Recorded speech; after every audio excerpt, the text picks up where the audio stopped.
Hey, I'm Herald sports writer Manny Navarro, joined once again here by my colleague Andre Fernandez. We're inside the St. Thomas Aquinas locker room. Raiders have a huge game this week. Let's start with this one, Dre. Dwyer, number one team in the state in 7A. Raiders defending state champion, but they've got two losses. They've kind of sputtered a little bit down here down the stretch. I know they're getting Anthony Moten back this week. That's going to be a big boost for the defense, which does help.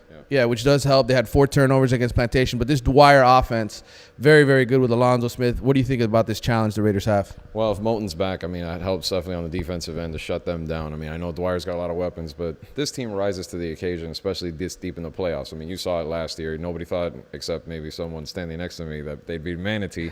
I'm giving you your props. And they did. You know, I mean, they knocked out the number one team in the nation last year, but this is a different group, different season. And if they don't get offensive production, you know, like they're used to, like they were getting earlier in the season, namely, I think a little bit in the passing game. I know they've had some injuries here and there, but they need to score points. I mean, I think it's going to be a low-scoring game. I have to favor Dwyer right now, but I wouldn't totally put it past them to pull off something similar to what they did last year at Manatee. I think it's going to come all down to Wade Freebeck, really. I mean, this is a guy who, when he's got time to pass, and he usually does get a lot of time to pass, it comes down to decision-making. If he makes some good decisions in this game, they've got a chance to beat Dwyer. If Wade Freebeck is, I don't know what to do with the ball, that may be the end to the Raiders' run here. Because the O-line's going to give him time. The O-line is very good. They're going to give him time. It's going to really come down to that. All right, that's a 7A game. Let's go up to 8A now. South Dade taking on Coral Gables. This looks like a great matchup. I wish I could be there to cover this one, but I'm going to be up at Dwyer to watch Aquinas. Yeah, and that's a tough one again. I mean, last week it was tough for me to pick those 8A games because, like I said at the beginning, the region is there's so much parity in the region this year. There hasn't been this much parity in a long time. But you know what? It's come down to the team we had penciled in at the beginning. South Dade, we all thought was going to be the Dade team to make it to the Final Four. Coral Gables has had a tremendous run, and it still could go either way. But I think after what I saw last week, the way South Dade handled the bad conditions at Tropical Park, their passing game has been a big-time part of what they do. Khalil Render only threw 6 passes. But you know what? He didn't have to. He didn't have to throw more than that. The running game stepped up. That offensive line protected him, open holes for Hankins. If they do that again, I think they can have a slight edge over Gables. I'm going to stick with Gables, believe it or not. I think this has been a magical year for them. I think it's been a tremendous coaching job over there.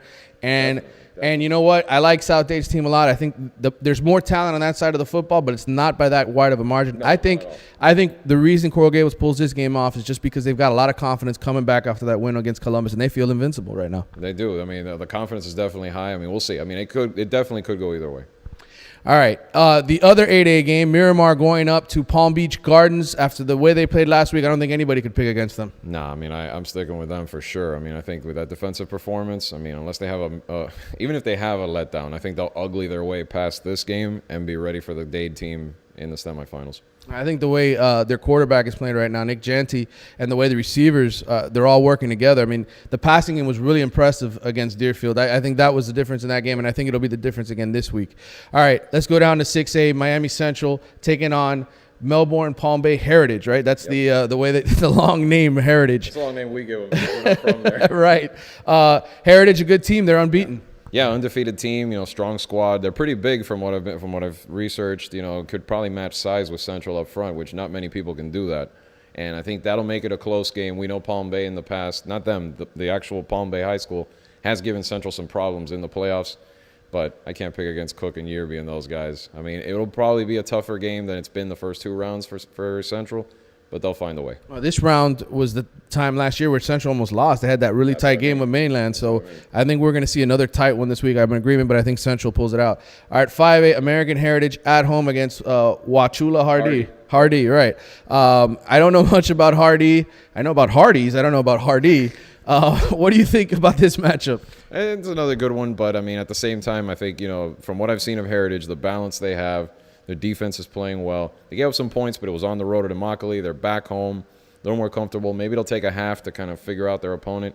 But Heritage has played teams from all over the state this year. This isn't going to faze them. I think they move on. Yeah, it's good scheduling job there by the coach. All right, Class 4A, Booker T, Cocoa. This is the state semifinal. I went and covered this one last year up at Cocoa. This time, Booker T's at home. This Cocoa team, not a lot of people know about them. No, not a lot of people do. I was going to make a joke that doesn't Booker T. It seems like Booker T just finds that one team to play like 5 years in a row. Yeah, that's a good point. It was Armwood. Then it was maybe they hit Dwyer a couple of times. Now it's Coco. I feel like they've been playing Coco in this round for like 4 years in a row. But yeah, it's Coco team that they can't really take lightly, because this team has a lot of athletes. You know, it's similar to the Coco teams of the past that won those 3 state championships in a row. Maybe not that good yet, but close. But it's at Traz, and this is the #1 team in the nation for a reason. They showed it last week. I think they're going to be fine. All right, Class 3A, Westminster Christian. They go on the road again. No, they're at home this week, They're right? At home this time, yeah.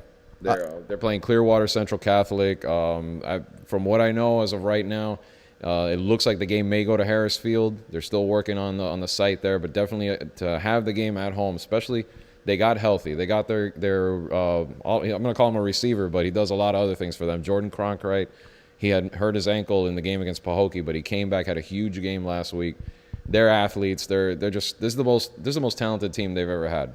And I think they are going to find the way. I really do. I think this is going to be one of the toughest of the 3 opponents they've had so far, but they'll squeak by, maybe even in overtime. But crazy game. Champagnat's got the longest drive this week, going to the state semifinals up at Indian Rocks Christian.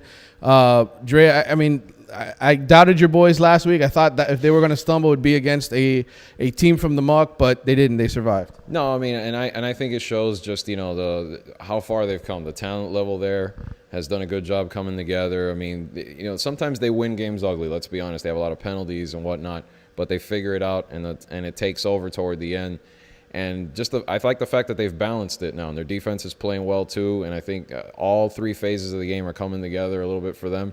And I don't know much about Indian Rocks Christian, but I know if you lost 38-0 to Westminster Christian, a team that's comparable with Champagnat. Champagnat beat. That Champagnat beat. Good odds the Lions are going to state. All right, that wraps it up for this week's picks. I'm excited, Jay. We're down to the semifinal action in small schools, 3rd round. This is the nitty-gritty right now. Absolutely. The road to the Citrus Bowl. We're almost there. It's a couple exits down, but we're almost there. See you next week.